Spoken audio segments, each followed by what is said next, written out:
ഫെബ്രുവരി 21 voter പട്ടിക പ്രസിദ്ധീകരിക്കും എന്നാണ് തെരഞ്ഞെടുപ്പ് കമ്മീഷൻ പ്രഖ്യാപിച്ചിരിക്കുന്നത്. നമ്മുടെ രാജ്യത്ത് പൗരത്വം നിർണയിക്കുന്നതിന് ജാതിമത അടിസ്ഥാനത്തിൽ നിലപാടുകൾ സ്വീകരിക്കാൻ കേന്ദ്ര ഗവൺമെന്റ് സന്നദ്ധമായി. അതിൻ്റെ ഭാഗമാണ് പൗരത്വ നിയമത്തിൻ്റെ ആവിർഭാവം. ഈ സ്ഥിതി വന്നപ്പോൾ ഇന്ത്യക്കകത്ത് അതിശക്തമായ ബഹുജന പ്രതിഷേധം ഉയർന്നു വരികയുണ്ടായി. പൗരത്വം നിർണയിക്കേണ്ടത്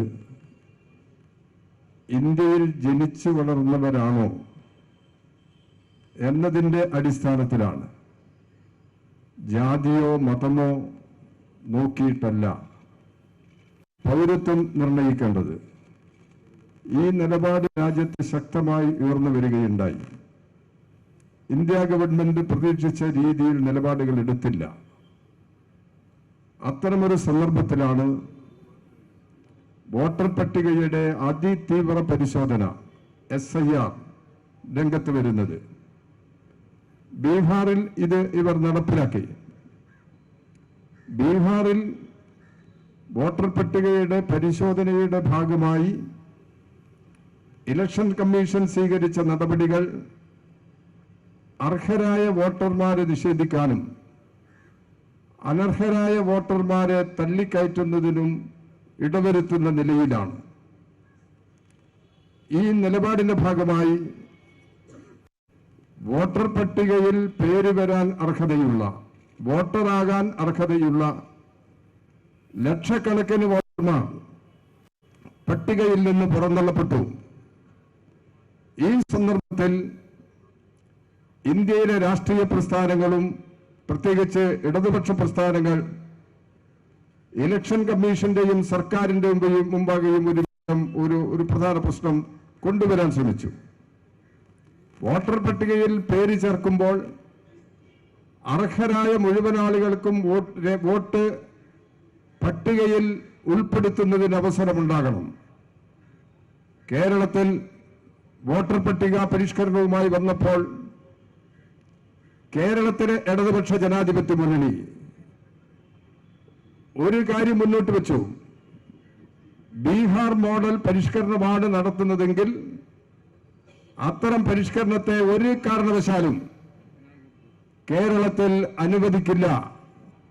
അർഹരായ മുഴുവൻ വോട്ടർമാരെയും പട്ടികയിൽ ഉൾപ്പെടുത്താത്ത ഒരു നിലപാടിനെയും കേരളത്തിൽ അംഗീകരിക്കാൻ കഴിയുന്നതല്ല.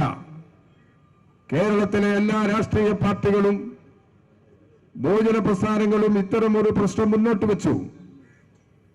പക്ഷെ ഇലക്ഷൻ കമ്മീഷൻ കേന്ദ്രത്തിന്റെ നിർദ്ദേശപ്രകാരം കടുത്ത നടപടിയുമായി മുന്നോട്ട് പോകുന്നു എന്നതാണ് നമുക്ക് കാണാൻ കഴിയുന്നത്.